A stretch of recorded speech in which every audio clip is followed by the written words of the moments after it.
Bonjour. Aujourd'hui, on s'attaque à un dossier assez spectaculaire, la chute de Mythic Games. Ah oui, une histoire qui a vraiment secoué le monde du jeu de société. C'est un cas d'école qu'on a longuement décortiqué dans notre article.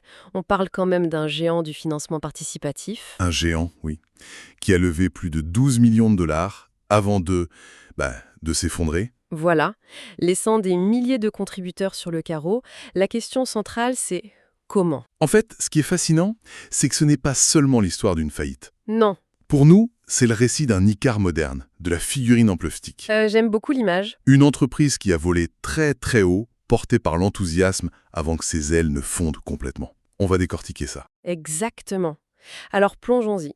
Tout commence comme un conte de fées, non, Harry Randra? Entre 2015 et 2020, Ah, c'était l'âge d'or.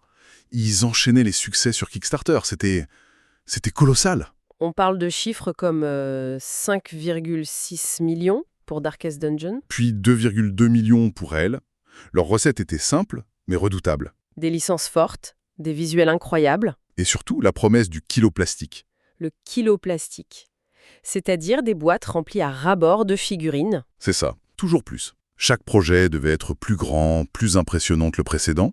Et puis le piège se referme. La pandémie arrive, Oui. Et là, les coûts, ils explosent. Le transport, la production, tout s'envole. c'est un point clé de notre analyse ça. Un container qui venait de Chine par exemple, On est passé de 4 000 dollars à 20 000 dollars, d'un coup. waouh. Et multiplié par des dizaines de conteneurs, le modèle économique, il s'effondre. Absolument. Et face à ça, ils ont choisi ce que dans notre article, on a appelé la fuite en avant. C'est-à-dire, Au lieu de ralentir, de consolider, ils ont accéléré. Ils ont lancé de nouveaux projets. pour financer les anciens. Exactement. Une sorte de cavalerie financière. L'argent des nouveaux backers servait à boucher les trous des projets d'avant. C'est à ce moment-là que la machine commence vraiment à s'enrayer, donc. Oui, et c'est là que la relation avec les contributeurs commence à se briser. Avec les fameuses rallonges pour les frais de port. C'est ça. En gros, vous avez déjà payé votre jeu il y a des années, mais pour espérer le recevoir, il faut repayer. La communauté a dû voir ça comme une rançon. Tout à fait. C'est le mois qui est revenu. Et pour survivre, ils ont dû commencer à vendre leurs bijoux de famille. Des jeux comme Super Fantasy Brawl ou Enchanter, c'est ça? Oui. Et puis en 2024, c'est l'aveu d'échec. Des projets très attendus comme Ale sont revendus. Attendez, revendus. Et les contributeurs originaux dans tout ça? Ils doivent encore payer pour recevoir une version allégée du jeu. Sans les bonus promis, évidemment. Ah oui, quand même. Et pour d'autres projets comme Monster Apocalypse, Là, c'est juste l'abandon. Pur et simple. L'argent est perdu. c'est la déconnexion totale. Et le verdict tombe finalement fin octobre 2025. La liquidation judiciaire.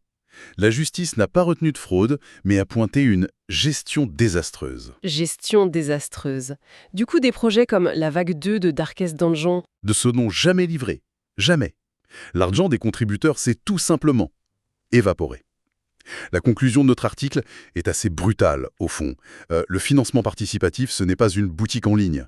Non, c'est un investissement. Et qui dit investissement, dit risque. la chute de Mythic Games, c'est la leçon la plus dure et la plus chère que des milliers de joueurs ont à prendre. Et ça marque un tournant, je crois.